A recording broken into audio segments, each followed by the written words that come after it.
ഹോബാർട്ടിൽ നടന്ന മൂന്നാം T20-യിൽ ഓസ്ട്രേലിയ ഞെട്ടിച്ച സുന്ദരന്റെ സുന്ദരമായ ഇന്നിംഗ്സ്.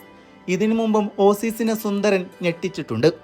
ഓസ്ട്രേലിയയിലെ വിശ്വപ്രഖ്യാപിത 2021 BGT സീരീസിലെ ഗബ്ബ വിജയം പന്തിന്റെ പേരിൽ എല്ലാവരും ഓർക്കുമ്പോഴും അവിടെ ആദ്യ ഇന്നിംഗ്സിൽ വാഷിംഗ്ടൺ സുന്ദർ താക്കൂറുമായി നടത്തിയ പാർട്ണർഷിപ്പ് പലരും വിസ്മരിക്കുന്നു.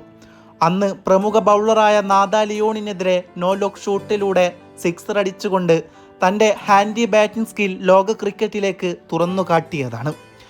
2018 നടന്ന നിദാസ് ട്രോഫിയിൽ തന്നെ സുന്ദരൻ തൻ്റെ ബാറ്റിംഗ് സ്കില്ലും ബോളിംഗ് സ്കില്ലും തുറന്നു കാട്ടിയതാണ്. എന്നിട്ടും സുന്ദരൻ എന്ന പ്ലെയർ ഭാഗ്യമില്ലായ്മ കൊണ്ടും പരിക്കും കാരണവും ടീമിൽ സ്ഥിരതയില്ലാത്ത താരമായി.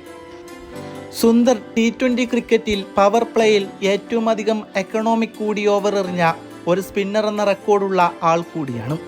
എന്നിട്ടും ഇന്നത്തെയൊക്കെ കളിയിൽ സുന്ദരന് ഒരു ഓവർ പോലും കൊടുക്കാൻ ക്യാപ്റ്റൻ സൂര്യകുമാർ തയ്യാറായില്ല. ഇത്രക്കും ഹാൻഡി ബാറ്ററി സുന്ദറിനെ നമ്പർ 4 അല്ലെങ്കിൽ നമ്പർ 5-ൽ വളർത്തിക്കൊണ്ടുവരേണ്ടത് ടീമിന്റെ ആവശ്യം തന്നെയാണ്. കണ്ണും പൂട്ടി ബ്ലൈൻഡ് ഷോട്ട് കളിക്കുന്ന സ്ട്രൈക്ക് ബാറ്റർ അല്ല വാഷിംഗ്ടൺ സുന്ദർ. മറിച്ച് സ്ട്രൈക്ക് റൊട്ടേറ്റ് ചെയ്യാനും പാർട്ണർഷിപ്പ് ബിൽഡ് ചെയ്യാനും വലിയ ഗെയിമുകളിൽ സമ്മർദ്ദം അബ്സോർബ് ചെയ്യാനും കഴിവുള്ള താരമാണ് സുന്ദരൻ. ഒരുപക്ഷെ നിലവിലെ ഇന്ത്യൻ ടീമിൽ വന്നും പോയിക്കൊണ്ടിരിക്കുന്ന താരമാണ് വാഷിംഗ്ടൺ സുന്ദർ. എന്നാൽ അർജുൻ റാണക്ക് പകരം ഇന്ത്യക്ക് 3 ഫോർമാറ്റിലും ഉപയോഗപ്പെടുത്താൻ പറ്റുന്ന ഒരു ബാറ്റിംഗ് ഓൾറൗണ്ടർ കൂടിയാണ് വാഷിംഗ്ടൺ സുന്ദർ.